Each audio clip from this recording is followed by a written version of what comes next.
ఏపీఎస్ఆర్టీసీలో ప్రభుత్వంలోకి విలీనం అయిన తర్వాత కార్మిక చట్టాలకు వ్యతిరేకంగా యాజమాన్యాలు వ్యవహరిస్తాయి. అంతకుముందు కార్పొరేషన్గా ఉన్నప్పుడు ఓ సిస్టమేటిక్గా నడిచే ఈ ఆర్టీసీ ఈవేళ ప్రభుత్వంలోకి ఏలైన తర్వాత ఏళ్లే ప్రభుత్వంలో ఉన్నతాధికారుల కింద వ్యవహరిస్తున్నారు ఆర్టీసీ అధికారులు. దాని మీద ఇప్పుడు మా వెంకటేశ్వర్లు కొన్ని మాటలు చెప్పాడు.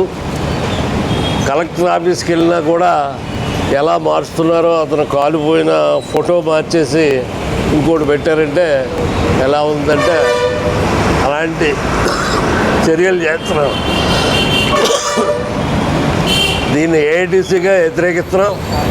నేను ఆర్టీసీలో చేసి డ్రైవర్గా రిటైర్ అయ్యాను 2008లో. అప్పుడు దాకా ఉన్న పరిపాలనా విధానం ఆ తర్వాత నుంచి కుంటుపడిపోయి కార్మికుల మీద వేధింపు చర్యలు జరుగుతున్నాయి. ఇప్పుడు నా ముందు మాట్లాడిన సోదరు తక్షణమే ఈ అధికారులు ఆ విధానాలు మానుకుని సమస్యలు ఏమున్నాయో వాటిని పరిష్కరించాలి.